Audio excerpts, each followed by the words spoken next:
Beloved footballer OJ Simpson became the most controversial figure in the US practically overnight when he was accused of the savage murder of his ex-wife and another man. What followed was a grueling 11-month-long trial that divided the nation. It was televised for over 100 million viewers every day, and everyone had their own opinions on whether they thought he was guilty or not. The final verdict has been subject to criticism for decades now. Polls show that most people think that OJ legally got away with murder. So today we're going to deep dive into the murder trial of OJ Simpson, and I guess you can formulate your own opinions by the end of this video.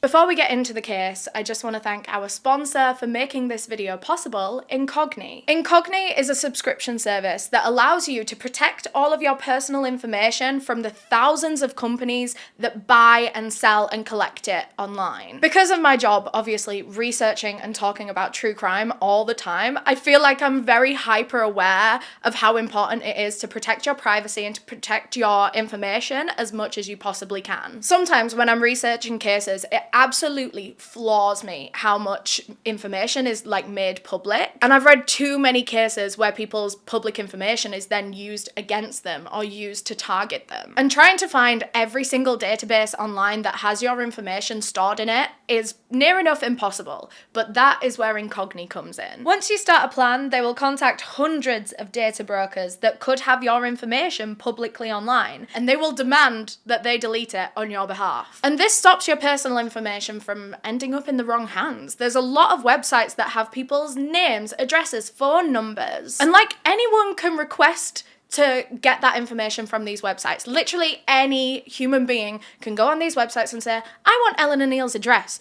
You can't have it. Incogni can get your data taken down from those sites so that people can't request it and so that it's not in the public eye. Before I started using Incogni, I got an insane amount of spam emails and spam phone calls. It's a problem I've been facing for years. Obviously, somewhere along the line, my information has been leaked or sold, but now, since using Incogni, the number of emails and calls has dramatically decreased. When Incogni gets your information deleted by these data brokers, that means it can't be sold or passed on to scammers or telemarketing companies that will call you at all hours to advertise stuff that you don't want.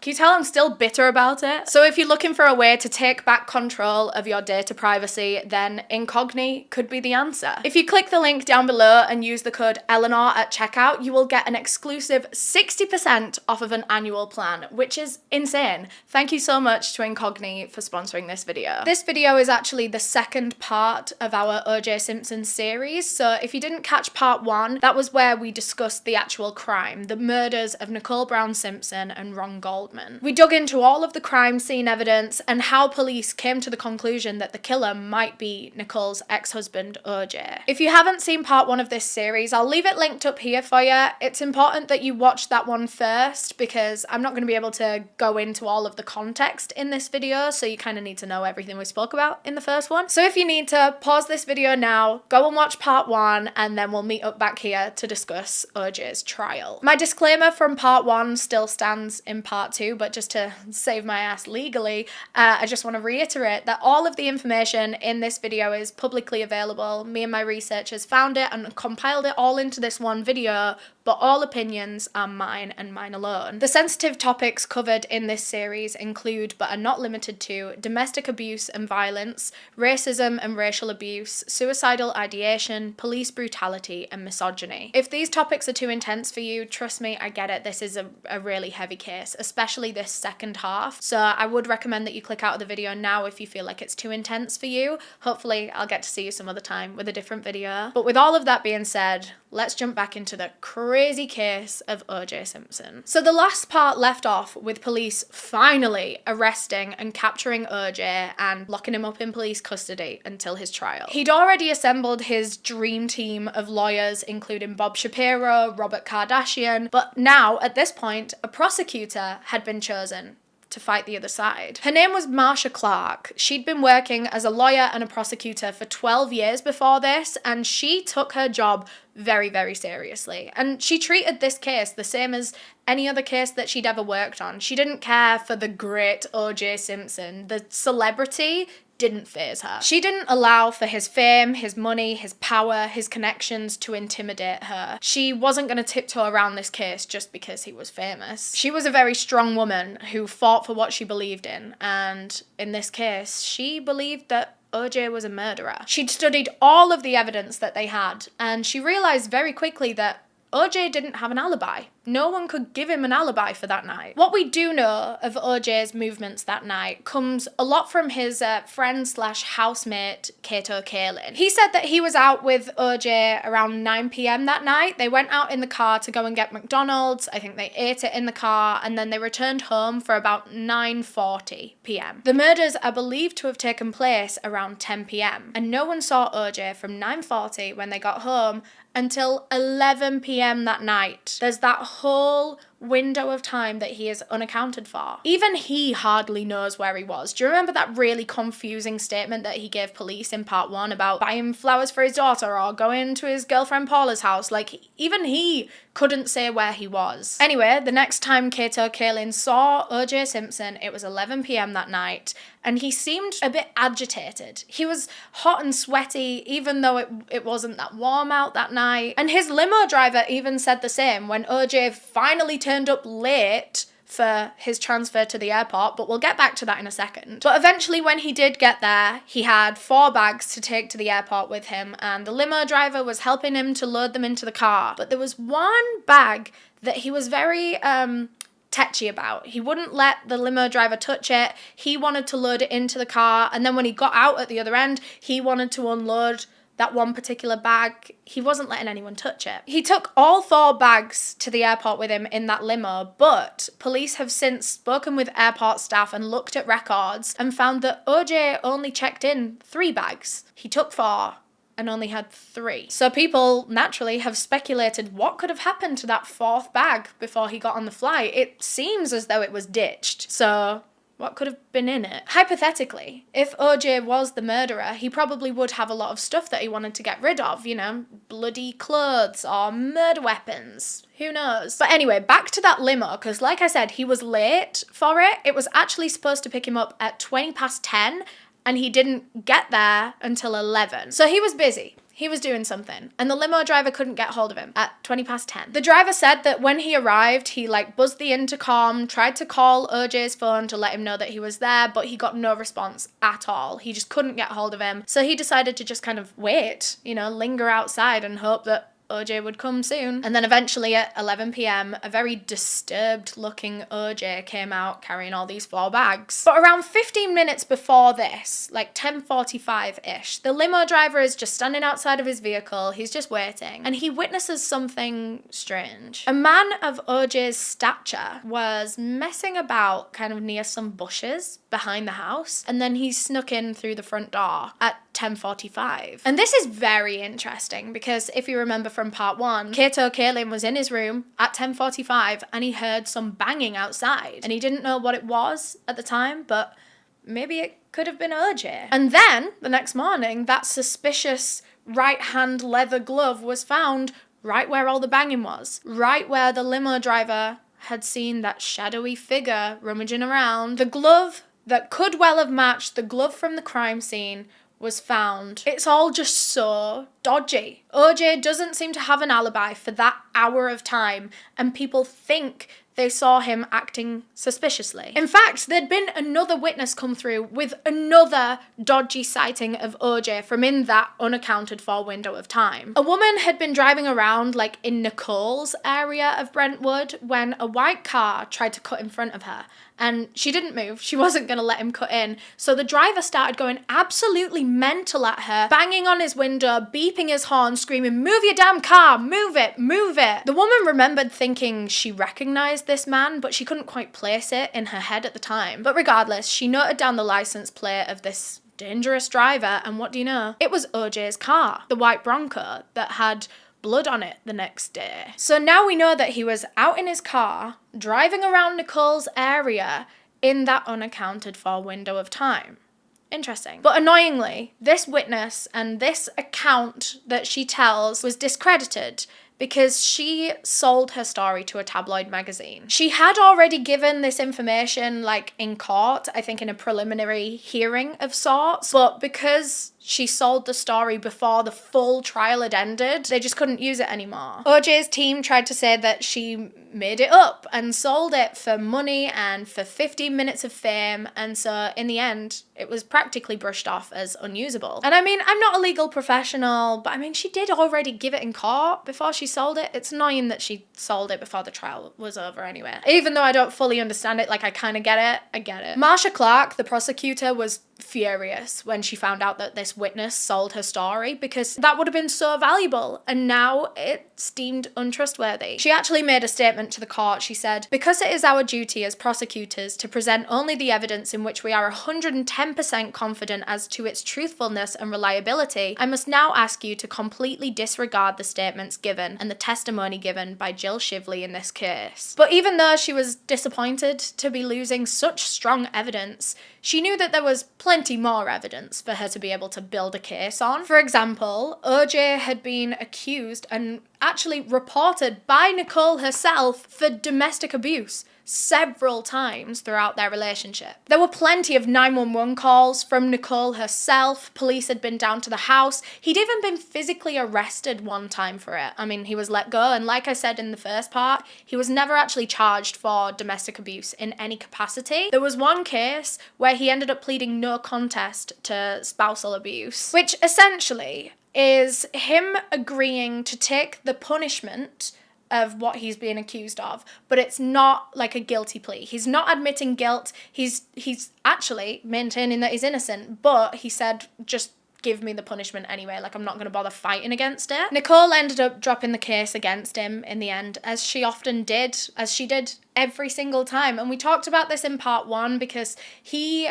really controlled her finances. She didn't work. He was the one that bought the house. You know, he had the upper hand, and she knew that if she pissed him off, he could take everything from her. So she didn't. She tried not to. Although it has been rumoured that the reason she dropped the charges was actually because her parents persuaded her to. Allegedly, OJ Simpson offered Nicole's father a very lucrative business deal around this time, and he needed it. He needed the money, and so he took it and told his daughter, please just make friends with him again, get back with him again. Of course, that can't be confirmed, but you know, that's actually mentioned a lot in this case. And then there was a very big incident that happened on New Year's Day of 1989. In fact, it was so significant that OJ referenced it in his suicide note. A 911 call was made from their home address at about 4 a.m. and there was no talking in this call whatsoever. The operator just heard a load of screaming and banging, as if someone was hitting someone else, like a slapping sound. The call cut off without anyone speaking, but luckily the operator had managed to figure out the location of this call, and they sent some officers down to check on everything. When police arrived, they spotted a blonde woman staggering out from behind a bush. She was in just her bra and some dirty sweatpants, and I'm sure you guessed, it was Nicole Brown. She made her way over to the officers screaming, "He's gonna kill me, he's gonna kill me." So the officer asked, "Who's gonna kill you?" OJ. OJ who? Do you mean OJ the football player? Yes, OJ Simpson the football player. Does he have any weapons? Yeah, lots of guns. He has lots of guns. Nicole herself was badly beaten. She had a bust lip. All her forehead and her left eye were black and blue. And on her neck was the imprint of someone's hand, as if she'd been strangled or restrained. Police managed to get Nicole into the back of a cop car and calm her down, where she could explain it a little bit more. She was saying that OJ was threatening to beat her. It was a common occurrence. He did this all the time. In fact, she told the police, "You guys never do anything. You never do anything. You come out, you've been here 8 times, and you never do anything about him." OJ eventually stepped out of the house, where police arrested him on suspicion of domestic violence, and he was angry as hell. He shouted at them, "You've been here 8 times before, and now you're going to arrest me for this? This is a family matter." The next day, Nicole was questioned about this whole thing by police, and she'd changed her mind about pressing charges against him. After this, police did their own internal investigation to see how often these claims were made about OJ, since Nicole said she reports it all the time and they never do anything. And police were shocked to see that it was true. They'd been out to that house at least 3 times. They'd taken at least 8 calls. This was enough for them to consider OJ Simpson an abuser. So he was given a suspended sentence, 24 months of probation, and he was ordered to pay $470 in a fine to the state. And he was also ordered to pay $500 to a women's domestic violence refuge shelter. Another one of the terms of his suspended probation was that he had to attend counseling sessions twice a week to figure out where this violent behavior was coming from and to stop it. And the abuse allegations continued even when the two of them had split up. Even after they divorced in early 1992, then over a year and a half later, in October of 93, Nicole called the police on OJ once again. She said, "He's OJ Simpson. I think you know his record. He's going to beat the shit out of me." When police arrived, Nicole was recorded on their body cam footage saying, "He gets a very animalistic look in him. All his veins pop out, his eyes are black and just black, cold, like an animal. Very, very weird. And when I see it, it just scares me." Nicole Brown remained fearful of her husband right up until the day that she died. Just 5 days before her murder, she'd actually confided in a women's shelter that she thought that OJ was stalking her. That was 5 days before she was brutally slaughtered on her own front lawn. She thinks that he is stalking her. So there's plenty of evidence from Nicole herself that she feared for her life and for her safety at the hands of OJ Simpson. So prosecutor Marsha Clark was collecting all this evidence, pulling it all together, ready for the trial to begin. But one thing she didn't bank on was OJ's legal team being very hard to work with. Of course, they're on opposite sides, but his team was going above and beyond to make things difficult for the prosecution. They kept finding new ways to inconvenience Marsha and her team. It's almost as if they were determined to make proving OJ's guilt as difficult as possible. For example, remember that hat that was found at the murder scene? Well, there were a couple of hairs inside it.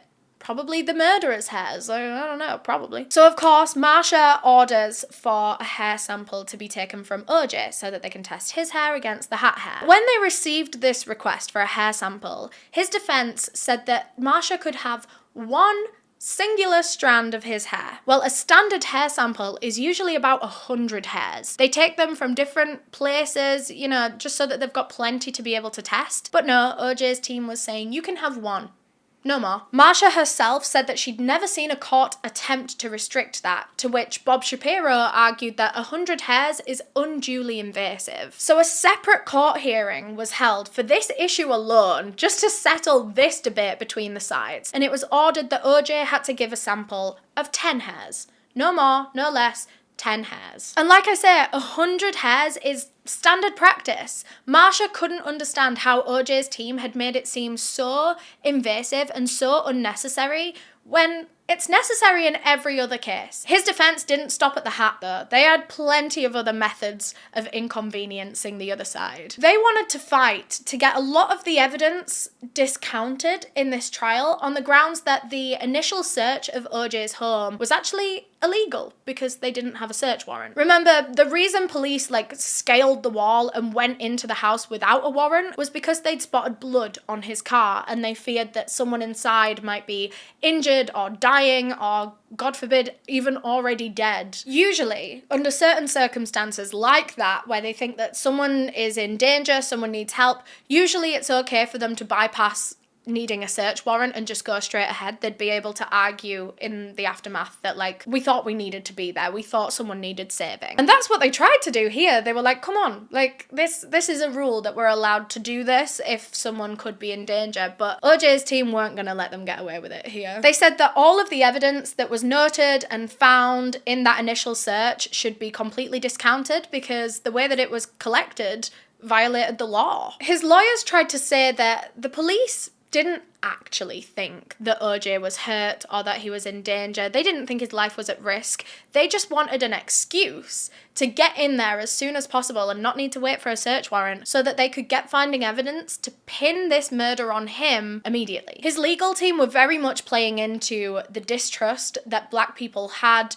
and still have with the police. They were trying to say that OJ Simpson was yet another black victim of the LAPD's racist corruption. In their opinion, OJ was unfairly pinned as a suspect right at the start of the case, and from there, police were only interested in finding evidence that supports their narrative. And they say they have a witness statement to actually support this theory. There was a woman that was walking down Nicole's street on the night of the murder, like literally just as police arrived and started to tape up the scene, and she walked over to the police and she was just asking what was going on, if she could help or anything, and they told her not to worry as we've got it wrapped up. Now, I'm sure you could interpret those words in different ways, like, don't worry, we've got the scene secured, or there's no danger anymore, or like, we're on it, we're on the case. But OJ's lawyers believe that by we've got it wrapped up, the police meant we've wrapped up the case. Like, we've already figured out who our killer is. Within less than an hour of the murder taking place, they had it wrapped up and had pinned it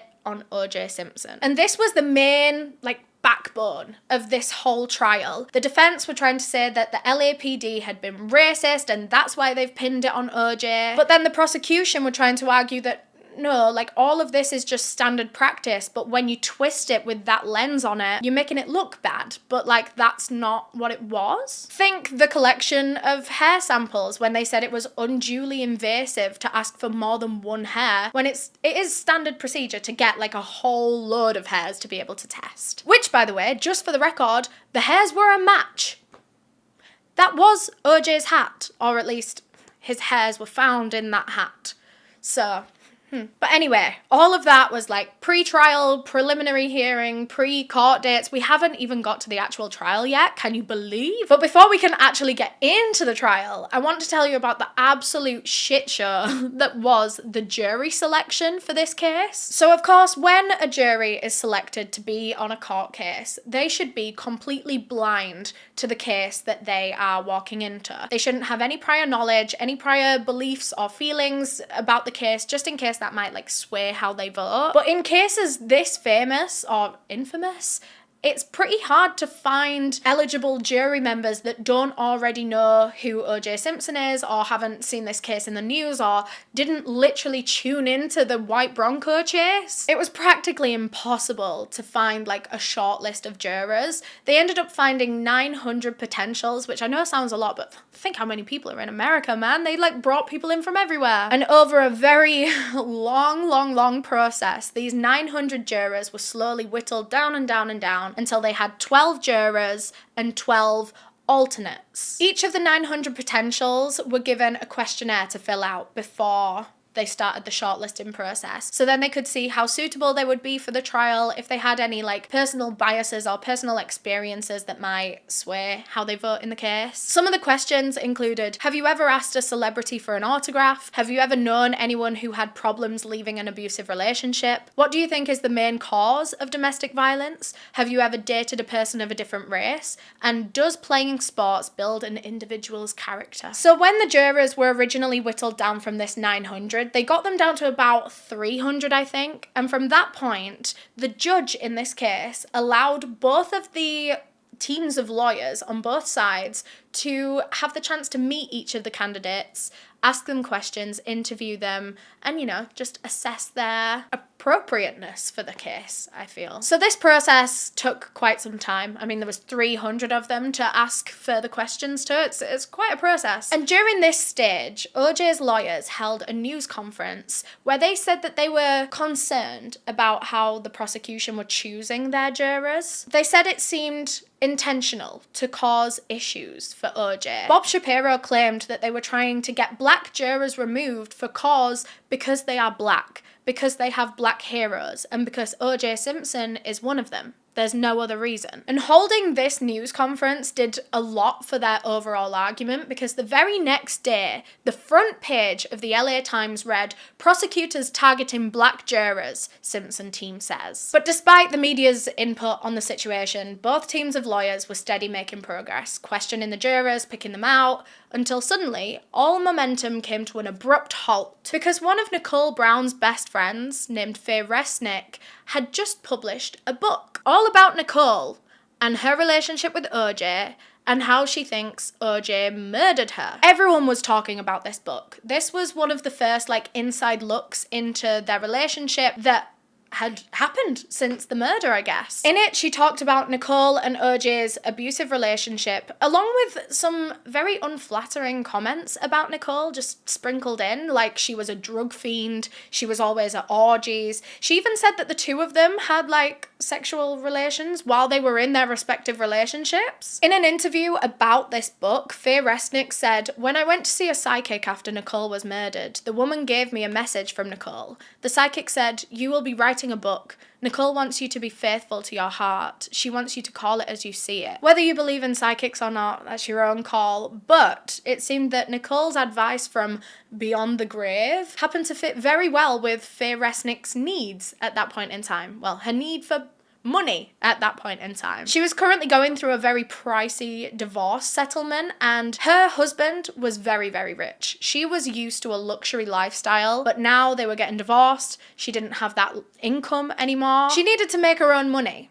And you could imagine that a book deal on this very current, very controversial case that everyone is talking about, I'm sure that would make a pretty penny, wouldn't it? And she even used her fame post-trial to end up on shows like Keeping Up with the Kardashians, Real Housewives. You know, the ulterior motives are really ulterior motiving right now. The book she published was called Nicole Brown Simpson, The Private Diary of a Life Interrupted, which even the title itself is very exploitative of your very recently deceased bestie. The private diary, she is saying, "I'm gonna divulge all her secrets and you're gonna buy my book." But in it, Faye painted OJ as this insanely jealous ex who openly discussed his thoughts about killing Nicole. She even had quotes from OJ himself in there, things that he had said to her personally. He supposedly said, "I can't take this, Faye. I can't take this. I mean it. I'll kill that bitch." But even though quotes like this should be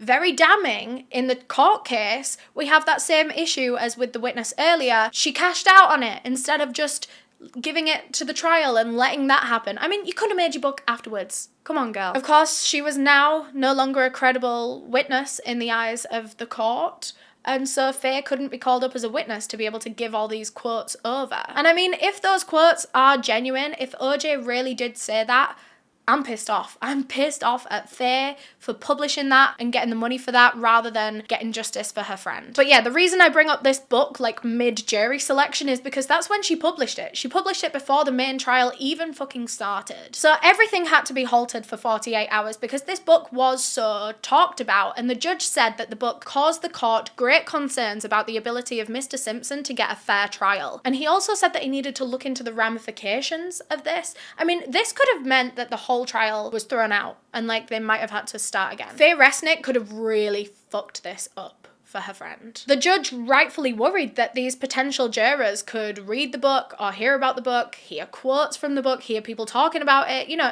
like I said, so many people were talking about this book that it was really going to affect the trial. And it's hard enough. I mean, these jurors are already ordered not to watch TV, they can't read newspapers, they can't interact with any form of media, they can't even speak to their own family members without being supervised just in case they tell them something, you know? And now they can't even step foot in a bookshop because Faye Resnick's bloody book is everywhere. Bear in mind, this trial lasted for 11 months. These poor jurors can't do fuck all for 11 months. They can't even really leave their isolation. We'll talk more about the jury at the end of this video because this case was really, really hard for them. It was hard for absolutely everyone involved. But eventually, after a 48-hour pause where the judge evaluated what this book could do to the trial, he decided to let the jury selection continue. So now these 900 had been whittled down to 300, and that had been whittled down even further. So at this stage, each set of lawyers, the prosecution and the defense, were both given 20 vetoes, essentially, where they could say no to any individual juror without having to give much of a reason. As far as I'm aware, this isn't common practice in usual court cases. In my own opinion, I think the lawyers had way too much control over this trial. I don't think they should be able to pick the jury that they're arguing to, because obviously they're gonna, whether consciously or subconsciously, they're gonna pick an audience that they think their argument is gonna resonate with. Of course. And that is what ended up happening. The defense was specifically picking out younger, less educated, lower income black jurors, which of course that last part about race, I mean, black jurors would be able to relate to and understand the defense's argument in a way that white jurors just couldn't. And I guess the fact of being younger, less educated, lower income, maybe that would make them easier to sway, easier to manipulate. Of these 24, 15 were black, 6 were white, and 3 were Hispanic. Based on their answers to the questionnaires, the main 12 jurors had the following characteristics. Only 2 of them were college graduates. Not one of them read a newspaper regularly. 5 of them said that they or a family member had personally endured a negative experience with law enforcement. 5 of them thought it was acceptable to use force on a family member, and 9 out of the 12 jurors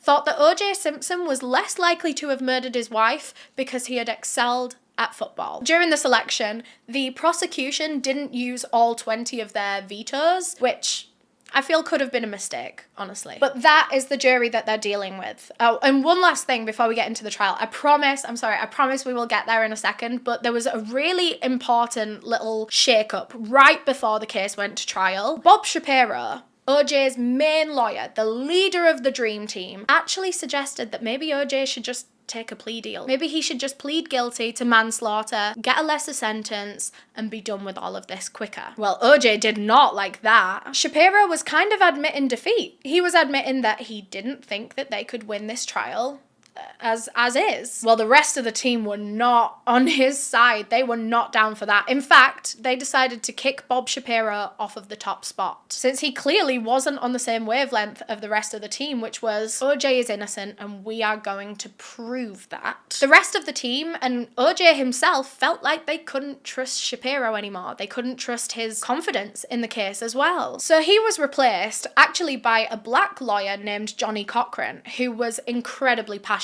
about racial injustice and the racism within the police force. In fact, he was probably a better leader to begin with. Given the route that they were taking with this case, I feel like it might have been a good swap for them, hey? So finally, the trial begins on January 24th, 1995, 4 years before I would be born on that exact same day. Useless information, I know, but sometimes I feel like I was destined for a creepy job like this, and then things like that happen and I take it as evidence. So, the trial begins. OJ walks in looking very dapper. He was smiling. He winked at the gallery, threw a thumbs up to his supporters. He seemed very confident right from day one that this was gonna be fine. You know, he was going to be fine. At the beginning of the trial, he was asked to repeat his plea that he'd given, in previous preliminary hearings. And he stood up there and he said, absolutely 100% not guilty. So let's get going, shall we? We will start with each side's opening statements. We'll start with the prosecution. They said, we will expose to you in this trial the other side of OJ Simpson, the side you never met before. When you look behind that public face, you'll see a different face. And the evidence will show that the man you will see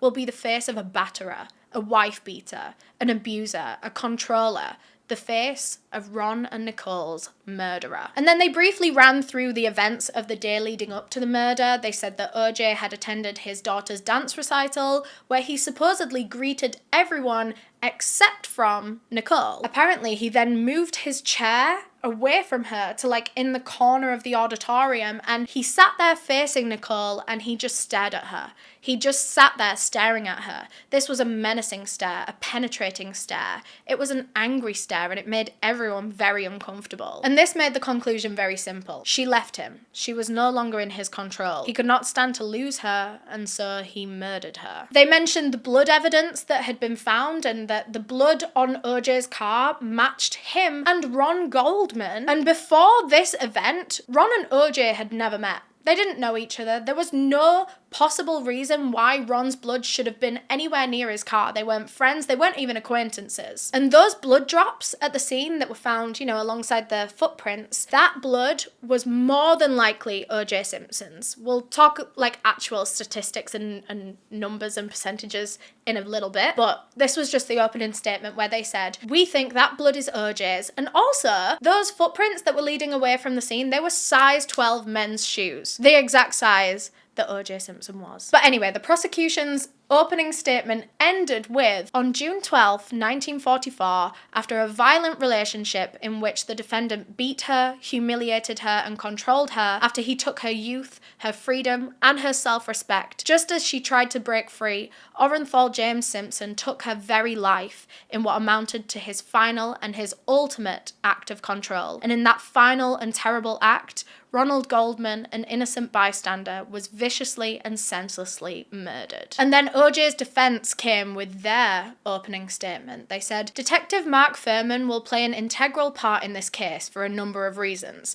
Now, it's very interesting that the prosecution never once mentioned his name. It's like they just want to hide him, but they can't hide him. He is very much a part of this case. We can only ask ourselves, why didn't they mention him? I think that answer will become very clear to you as the case progresses. And he left it there for now on the Detective Fuhrman stuff. And we haven't actually mentioned him by name yet because I don't often mention detectives by name, but his work has been included in this video. He was the one that found the blood smear on the car. He was the one that discovered a lot of that initial evidence, in the kind of violating the law search that they did. When they didn't have the search warrant and they found the glove and they found the blood on the car, all of that was Mark Fuhrman. So when I first read that opening statement, I was quite intrigued as to why the defense wanted to focus on him so much when he was the one that found so much damning evidence in this case, but you will see. You will. In the next part of his opening statement, Johnny Cochran tried to reinforce OJ's sports hero legacy. He was a beloved figure in the black community, and Nicole was nothing but a tramp. He actually used her friend Faye's book as a reference for all of this, talking about their supposed drug-fueled orgies and lesbian hookups. And to me, in my opinion, that seems as though they're implying that her death was her own fault for getting herself into some questionable situations and questionable circles. Maybe that's how she ran into someone that murdered her. I don't know, very victim blaming. Another reason that Johnny Cochran believed that OJ couldn't possibly be the killer is because he apparently had pretty bad arthritis in his wrists. Johnny said he couldn't even shuffle the cards when he played gin rummy at the country club. So relatable, don't we all do that? But his point being that his wrists were so bad that he couldn't possibly savagely murder two people in such a short space of time and then manage to clean it all up, drive home, pack his cases and get away with it all in such a short space of time whilst having weak wrists. All of that summarizes the opening statements, and to be fair, that kind of summarizes each side's arguments. The main trial is where we dig deeper into all those forensic elements, the blood, the hairs, the DNA. So let's start with the blood, because there was a fucking lot of that, wasn't there? Of course, it was all over the murder scene, it was leading into that back alley, it was all over OJ's car, and then it was leading into OJ's house and into his foyer. That alone makes it sound crazy. That there was a literal trail of blood right from the murder scene into OJ's house. Well, the prosecution had to prove that some of the blood found at the crime scene was actually OJ's, and remember, in their opening statement, they said that it was, so they tried to then back it up with their proof. Well, I say tried, but they backed it up. They backed it up. In my opinion, they backed it up. Those blood drops alongside the series of footprints, all that blood was tested, and it was found that it was a 1 in 6.5 billion chance that it wasn't OJ Simpson's blood. And there's only about 7 billion people in the world, so if we want to talk percentages, that means that 99.57% of the population, the whole entire population of the world, could be excluded as Nicole and Ron's killer. 1 in 6.5 billion chance that that blood wasn't his. Just let that ruminate in your brain for a sec. OJ's defense were clearly worried about that evidence. I mean, how do you argue against that? How do you disprove that? You can't. Instead of trying to disprove the prosecution and any of their evidence, they actually just kind of ignored that for the most part. And instead, they made OJ the victim of this trial. He was the victim of a giant conspiracy of racist law enforcement officials. They said that the LAPD had fabricated and planted evidence in order to frame him for a crime that he didn't commit. The thing was, if OJ was guilty, and if he did murder 2 people, the defense's strategy was playing into some very real experiences. Decades of racism within the LAPD. There are so many legit examples of this happening. For example, the Rodney King case that happened just a year prior to this trial. Actually, not to the trial, to the actual murders of Nicole and Ron. If you don't know, Rodney King was a victim of police brutality in 1991. He was beaten viciously by police while being arrested for driving under the influence. The whole time he was unarmed, he wasn't fighting back. Someone had videoed this, actually. It was 4 officers just beating him. He was on the floor, he wasn't fighting back. In the aftermath, that clip went viral, well, viral for the 1990s, you know, it was on all the news stations, I guess. But unbelievably, those 4 officers never saw any consequences for what they did to Rodney King. In fact, they were acquitted. They were acquitted of all of the charges against them just 2 months after Nicole and Ron's murders. Of course, the whole nation that wasn't racist and that could empathize with Rodney King and with the whole black community, everyone was so upset, so furious. This brought about riots, protests, and general just hatred and distrust of the police at large, but especially the LAPD. The LAPD was racist. Fact. But OJ Simpson, a black man, was also friends with a lot of the LAPD cops. Also a fact. He was friends with the same starstruck cops that had turned a blind eye to the potential domestic abuse in his and Nicole's marriage. Police had come out to see them about 8 times and nothing was ever done. Are you telling me that that's a coincidence? In my opinion, then there's a reason that nothing was ever done when she was literally screaming on the phone to the police saying that he's gonna kill her. If that was any other man doing that to a woman, I'm sure that something would have been done. Whether things were done well is a different question, but he would have at least been arrested. There would have been something. But I guess when police were called out to it, maybe they got to the house and realized it was big OJ Simpson, MVP, NFL player, movie star. Maybe they just turned a blind eye because they liked him. Who would want to piss off one of the biggest and most loved celebrities in the world? Probably not the LAPD. OJ had a lot of friendships with LAPD cops. That's also a fact. Something to keep in mind. But anyway, when this trial began, with this new lens that Johnny Cochran painted their whole side in, OJ Simpson became a figure of racist police targeting and brutality overnight. He was the current face of victims. And if you were to say, well, no, I think OJ is guilty, or, oh, I don't think that's true, you would be seen as a racist. On June 27th, Time magazine printed a cover titled An American Tragedy, using OJ's mugshot as their main image. But the magazine had touched up this picture. They'd made it noticeably darker. The president of the National Association of Black Journalists said the cover appeared to be a conscious effort to make Simpson look evil and macabre, to sway the opinion of the reader to become fixated on his guilt. The prosecution maintained that there was not one part of their case that was even remotely related to OJ Simpson's race. Their argument was based on cold, hard evidence, facts, and a pretty solid motive. He had a lengthy history of domestic abuse allegations. There was a whole hour of his evening that was unaccounted for. People saw him acting suspiciously. The blood literally at the crime scene was a 99.5% chance that it was his. Nicole even confided in a women's shelter that she thought he was stalking her just 5 days before this murder. The prosecution had so much, whether it was like physical evidence or circumstantial evidence or quotes or anything.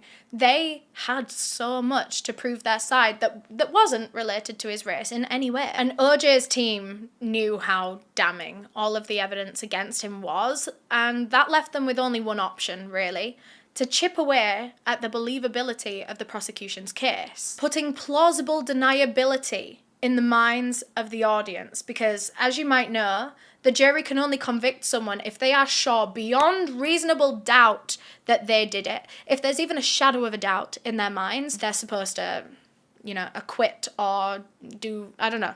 They can't vote guilty anyway. So, if the defense can successfully cast a shadow of doubt in the jury's minds, then they've won. This is very similar to the Casey Anthony case, if you remember that one. Her defense team's strategy was pretty much the exact same. First, OJ's team tried to challenge the timeline of the crime and the aftermath. They tried to say that there was no way that he could kill 2 people and then get home and then wash up and then appear for his limo all within 1 hour. Because remember, weak wrists. They also argued that the LAPD had collected the blood and other physical evidence in a shoddy manner, and also just illegally. They said that without a search warrant, it violates the law. They weren't willing to accept that evidence anyway, because it was collected unfairly in their eyes. And finally, they argued that at least one police officer made a conscious effort to frame OJ Simpson for this murder. And we'll dig further into that in a bit.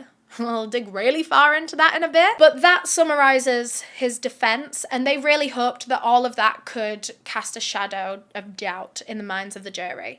And they could have been right. They were right. OJ was incredibly confident throughout his trial. He would spend a lot of it just kind of sitting there looking around, doodling. He had like a piece of paper and a pen. He'd be doodling. He'd be chatting to his lawyers. In fact, they'd be chatting at really inappropriate times. A lot of 911 calls were played out loud in court. You know, the ones where Nicole is screaming and crying on the phone to police saying that he's going to kill her and he's going to beat her up. In one of these phone calls, Nicole was saying, OJ, the kids are sleeping. And as the rest of the court listened along, OJ was just chatting to his lawyers through the whole thing. He didn't care. He did not care. And this also gives off the vibe to the rest of the court that this evidence isn't important. You don't need to listen to it. Nicole's family believed that OJ is a murderer. They believe that he killed Nicole and Ron. Her sister Denise told the courts that from the very first time she ever met OJ, his actions towards her sister were unpleasant, and it only got worse as the couple got closer. She said that he would humiliate her, yell at her, physically hurt her, call her horrible things. It was a very powerful moment for the prosecution's side, and so following that, the defense knew that they needed to come back with a kicker. And Jesus Christ, did they. Remember in their opening statement when they were talking all about Detective Mark Fuhrman, the fella that found most of the blood evidence, most of the physical evidence. They were saying, oh, it looks like the prosecution want to forget about him. Looks like they want to sweep him under the rug. Well, now they were about to say exactly why. The defense accused Detective Mark Fuhrman of being extremely racist. Again, this relates back to these white cops just wanting to pin this double homicide on a black man. So the defense got Mark Fuhrman up on the stand and they made him swear under oath that he had not been racist or used any kind of racial slurs in the last 10 years. I guess just to prove that he had no ulterior motives in wanting to, prosecute OJ Simpson. And he swore that he hadn't. He swore on oath that he hadn't. But the defense had proof that he had. A series of tapes were played for the court from a few years prior. Fuhrman had done an interview with a screenwriter who was writing this piece all about, police or whatever.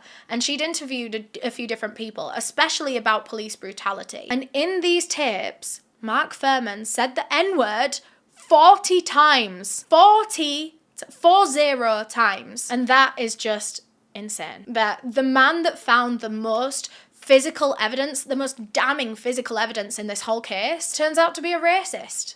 It doesn't look good at all, does it? This could well support the defense's argument that evidence was planted against OJ. He was framed, he was set up to take the blame for this crime. There were now a lot of people that believed Mark Fuhrman had planted the blood on his car or planted the glove in his garden because he was the one that found them, and he is very racist. So not only did all of this really, really affect Fuhrman's credibility, but it also meant that he was guilty of perjury. Remember, he swore on oath that he had not been racist, not used a racial slur in the last 10 years, but these tapes were made within the last 10 years. They had proof that he had just lied under oath. Johnny Cochran in court actually called him a lying, perjuring, genocidal racist and compared him to Hitler in his closing argument. After this, Fuhrman had to consult with a lawyer, of course, because he'd just kind of gotten himself in shit, you know, by swearing on oath and then it turning out to be a lie, he consulted with a lawyer who advised him to just not say anything else.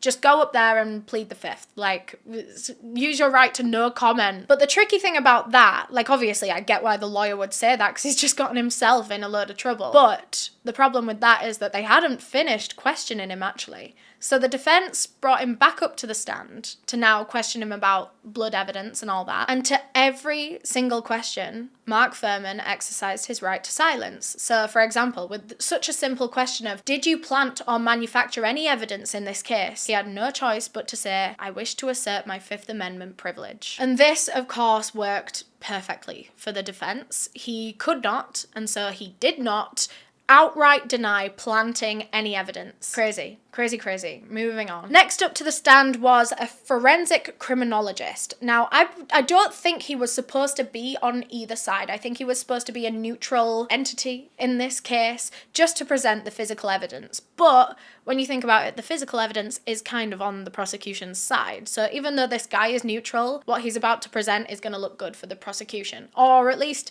you would hope, hey. Because when this guy went to sit up there on the stand, he fumbled. He fumbled so hard. He let the defense get into his head. They managed to make him sound bad at his job. Even though this was one of the best criminologists in the field at that time, that's why he was put on this case. I don't know, man, that defense team seemed very persuasive and very good with words. Under questioning, the criminologist admitted that Nicole's body had been moved by the time he arrived at the scene. Doesn't look good. Both bodies were removed before he'd even finished collecting all the evidence from the scene. Again, not good. He admitted that it had taken him longer than usual to get to the murder scene, longer than a usual case would take him, and that he had not collected a mysterious piece of paper that appears in a videotape of the crime scene. So we have no idea what that was. We don't have that, well, the police never had that in their possession. There was a piece of paper and then there wasn't. So even though all of the physical evidence looked bad, they made the criminologist that got all of that evidence look bad at his job, so it loses a lot of credibility. By the end of his cross-examination, this criminologist left the stand and walked back to where he was sitting. But on his way, he was met with handshakes and hugs from the defense, from the dream team of lawyers, because he'd flopped so hard that they essentially saw him as the hero of their side. He'd fumbled and it made them look good. That was supposed to be the one thing that the prosecution had in the bag, the physical evidence, the blood, the DNA. But now, all of that was going to be swept under the rug. But somehow that is trumped by the fact that the defense managed to trip up the criminologist on some minor things. Now let's talk about probably the most infamous part of the whole OJ Simpson murder trial, the gloves. The gloves. So remember, just for a recap, the left glove was found covered in blood at the murder scene and the right glove was found just kind of dropped on the floor outside OJ's house. Weird. So these gloves themselves were extra large leather gloves, and OJ is a big fella, isn't he? So he had to get these like special sized gloves. His hands are fucking huge. And actually the prosecution believed that they had found the receipt for this exact pair of gloves in Nicole's house. So they believe she must have bought them for him as a present at some point. And apparently they weren't a very common type of glove. I mean, they were designer, first of all, which means half the population probably wouldn't want to buy a very pricey pair of leather gloves. They were brown leather as well, not black. And I mean, I know brown isn't necessarily a rare colour, but I feel like more people would opt for black rather than brown. And of course, they were extra large. They were extra large. He's an extra large man. And also with the receipt, I mean, so, the gloves were brought into the courtroom, and when the defense looked at them, they thought they seemed a lot smaller than they remembered. This can happen to leather if it's frozen and refrozen for like evidence purposes, being tested and then like never stretched out again in between. And there's also the fact that blood can literally shrink leather. They were covered in leather and now they were cleaned up. So yeah, maybe the leather was tighter than it once was at one point in time. But the defense saw these gloves sitting there and they looked smaller than they were before, and they got the idea that maybe they could get OJ to try these gloves on and they might not fit. The courtroom fell silent, and for several agonizing moments, OJ struggled to get the gloves onto his hands and eventually gave up. He could get them pretty much on, but with a struggle, and they didn't look like they fit right. But a lot of people think he was doing this intentionally. Like, he kind of kept his thumb bent outwards from the rest of his hand as he was pulling it in. That kind of makes your hand the widest it can possibly be, doesn't it? I mean, if you really wanted to squeeze on a glove, you would kind of, you know, but he didn't. But regardless of the reasons why this might be, he just couldn't seem to get the glove on either way. And with that came Johnny Cochran's famous saying, "If it doesn't fit, you must acquit." That's one of the most famous parts of the OJ Simpson trial because they were so adamant that these gloves did not fit him. If it doesn't fit, you must acquit. You hear that all the time in relation to the Simpson case. In Johnny Cochran's closing statement, he encouraged the jury to put an end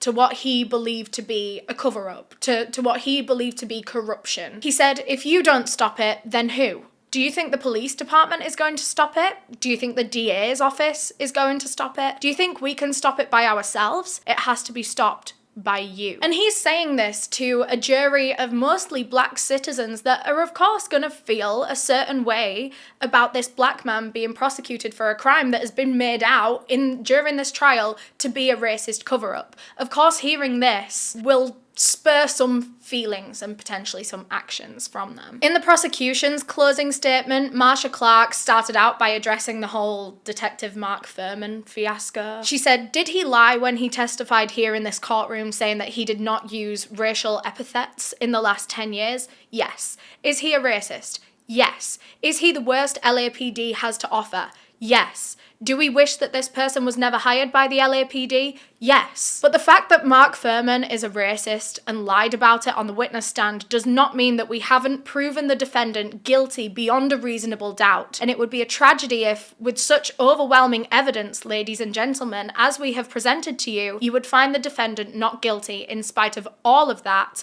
because of the racist attitudes of one police officer." Now, before we close out the trial and get to the verdict, I want to talk about a couple of points that weren't actually brought up through this court trial for different reasons, but I think they're very interesting and I want you to hear them before we get to the final verdict. The first being that OJ Simpson literally confessed. Allegedly.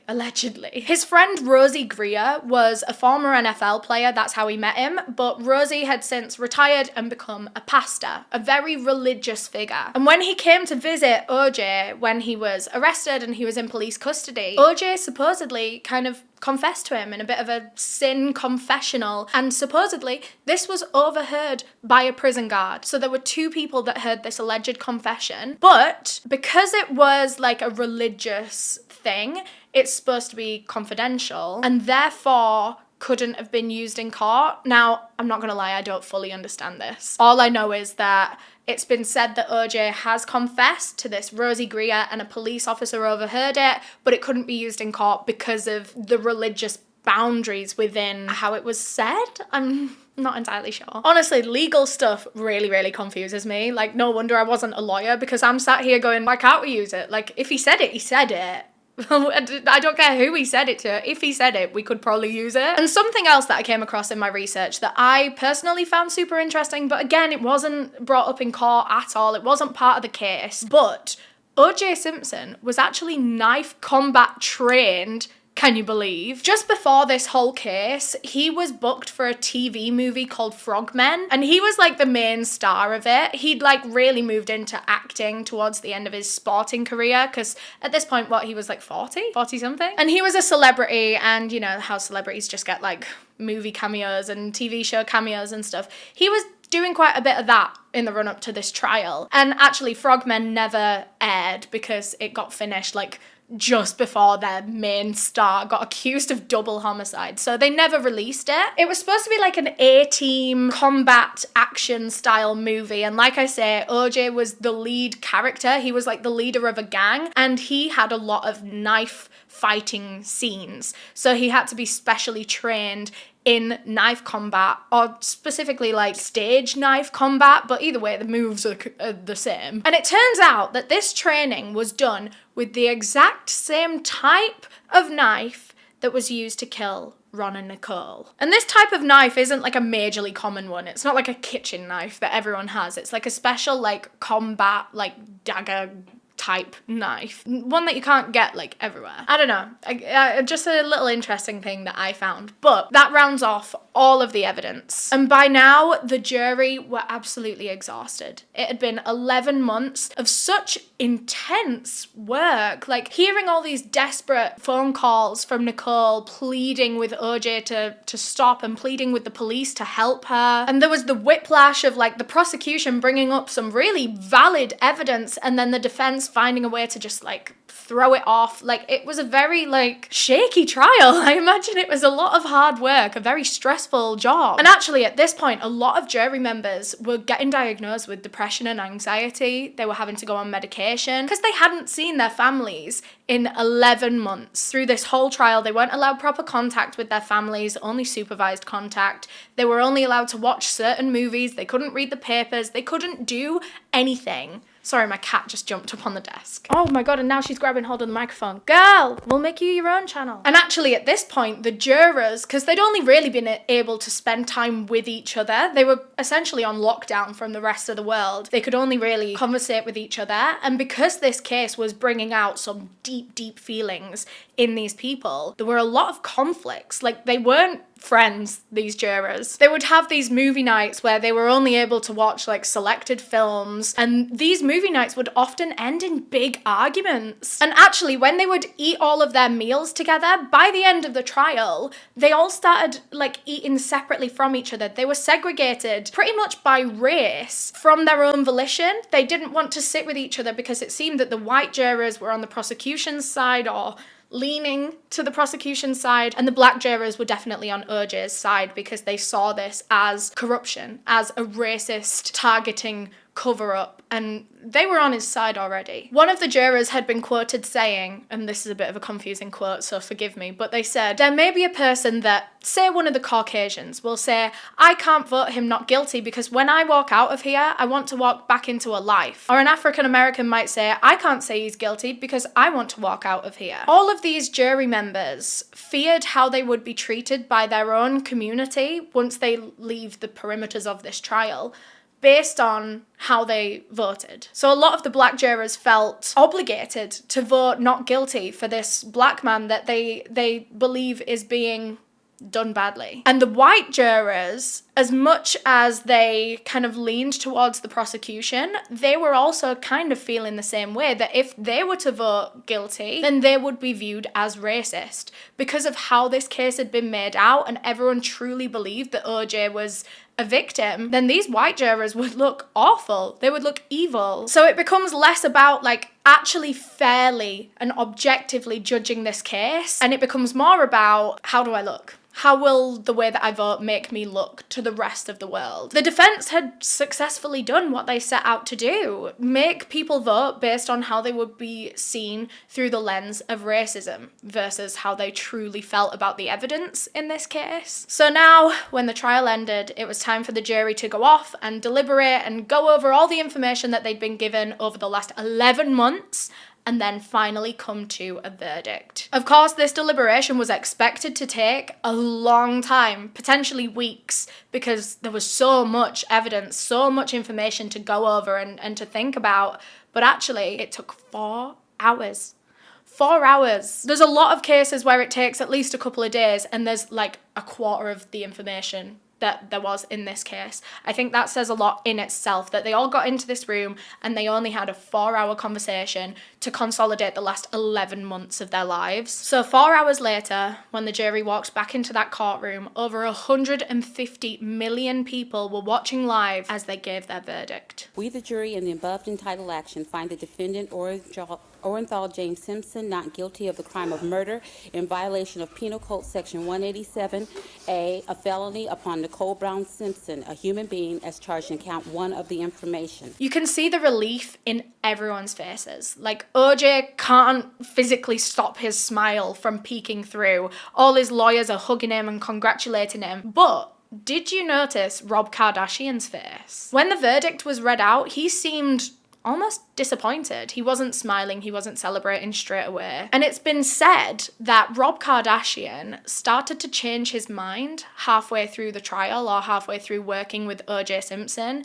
He changed his mind and thought that maybe he shouldn't be fighting to get this man off of these murder charges. Some people believe that Kardashian might have thought right from the beginning, like deep down, that OJ was guilty, but he agreed to be part of his legal team anyway for career purposes. I mean, of course, this was the trial of the century. It was really going to put all those lawyers on the map. If they could get OJ Simpson off of this case, they would be the lawyers of LA. It was said that Kris Jenner, his wife at the time, was really unhappy with him being on OJ's legal team because they were friends with OJ and Nicole as a couple before they divorced. They would go out with them all the time. Kris was super close with Nicole, Rob was super close with OJ, and Kris was really upset with Rob for defending OJ. So it's thought that maybe when that verdict was read out, I mean, all of this is alleged and conspiracy and whatever, just what people think could have been happening, but they think that when that verdict was read out, Rob Kardashian wasn't very proud of himself and wasn't very proud of what he'd just fought for. On the day of the verdict, OJ's son read out a statement that was written by his dad. It said, "I am relieved that this part of the incredible nightmare that occurred on June 12th, 1994 is over with. My obligation is to my young children, who will be raised the way that Nicole and I always planned. My second obligation is to my family and to those friends who never wavered their support. And when things have settled, I will pursue as my primary goal in life the killer or killers who slaughtered Nicole and Mr. Goldman. They're out there somewhere. Whatever it takes to identify them and bring them in, I will provide it somehow. I only hope that someday, despite every prejudicial thing that has been said about me publicly, both in and out of the courtroom, people will come to understand and believe that I would not, could not, and did not kill anyone." So OJ Simpson is legally not the murderer, and no one else has ever been found or charged or convicted or even really looked into as Nicole and Ron's murderer. That's just it now. So technically, to this day, the murders of Nicole Brown Simpson and Ron Goldman remain unsolved. Oh, another BuzzFeed Unsolved moment, hey. There were very mixed reactions all over America, all over the world,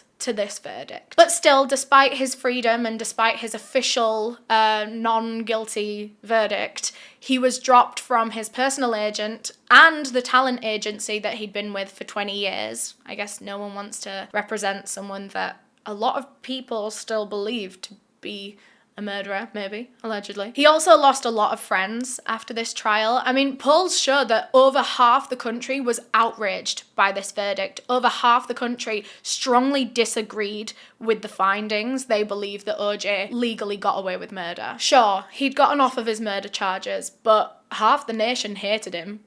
OJ fell from grace in a way that very few celebrities have. After the trial, so after everything was fully settled, Ron Goldman's father actually filed a civil lawsuit against OJ Simpson, this time for the wrongful deaths of Ron and Nicole. So not necessarily saying that OJ is a murderer because he's found, legally not guilty of that, but in 1997, OJ Simpson was found liable for Nicole and Ron's deaths. Now, what does that mean? You're not a murderer, but you are liable for their deaths. He was ordered to pay $33 million to the families of the victims, or, the wrongful deaths that he was liable for.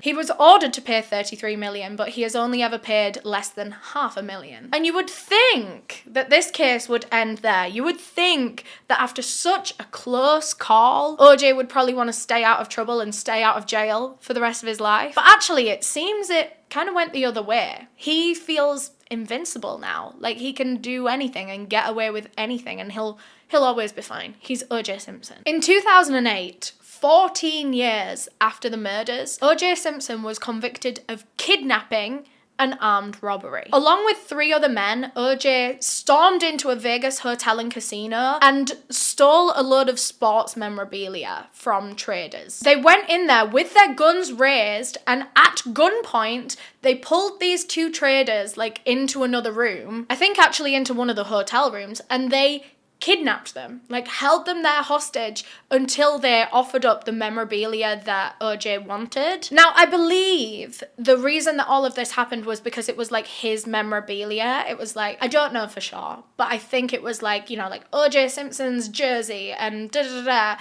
And he was kind of using the excuse of, well, it's mine anyway and I want it back. But I guess you didn't have to go in there and fucking kidnap them at gunpoint to be able to get it. OJ and those 3 other men were all caught by police and they were all convicted. They were all taken to trial and sentenced to 33 years in prison. But did he serve all of that? Well, absolutely not. Don't be silly. He was released less than 5 years later in 2013, and OJ Simpson has been a free man ever since. In the aftermath of all of this case, and I mean the murder case, not the kidnapping and armed robbery, in the aftermath of his murder trial of the century, OJ decided it would be a good idea to write a book about the whole thing. The book was called If I Did It, and it's a hypothetical account of how OJ Simpson would have murdered Ron and Nicole if he was the killer, which is so every detail in that book is exactly what the prosecution was saying happened on the night of the murders. Like, down to how he changed clothes and, you know, like, where he parked the car in the alley to be able to get away. Like, everything was so spot on. It's so frustrating. It's almost like a confessional. But, you know, legally, he's not the murderer. But everything seems down to a T what the murderer actually did to Nicole and Ron. So that's interesting.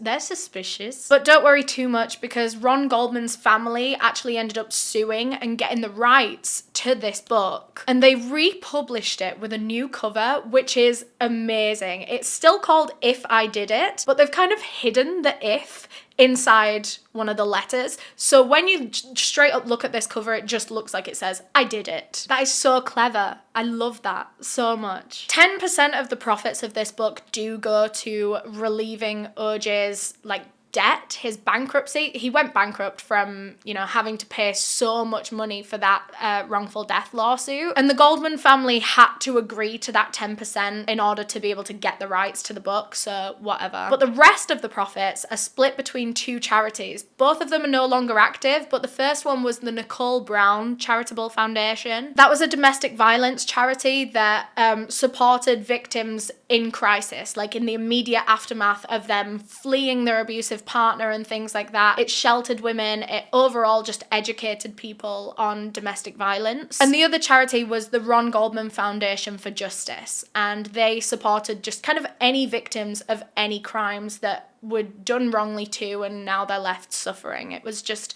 help for any victims. Because neither of those charities is still running, as far as I'm aware, we will leave some other kind of domestic violence charity links in the description of this video. This has been a very, very heavy case, but like I said in the beginning of the whole series, I am very excited to read the comments on this because it is such a polarizing case. I mean, less so in today's world. I think a lot of us can look back at this case and kind of, you know, truthfully, if we're being honest with ourselves, we can kind of figure out what happened. But at the time, I guess people were just very, very swept up by that defense team. They really had a way with words. But yeah, thank you so much for watching this video and for watching this whole series. It's been such a project for me and my team, but we've really enjoyed working on this one. If there's any other big mammoth cases that you want us to deep dive into, let us know, because I'm loving a deep dive at the moment. Thanks again to Incogni for sponsoring this video. If you want to take back control of your data privacy, then go to the link down below in the description, and if you use the code Eleanor at checkout,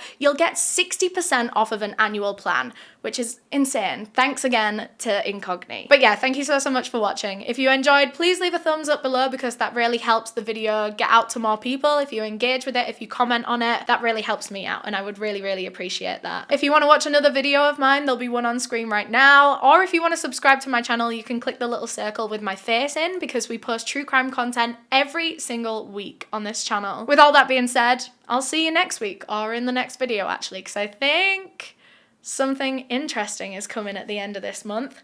Keep your eyes peeled. Anyway, bye!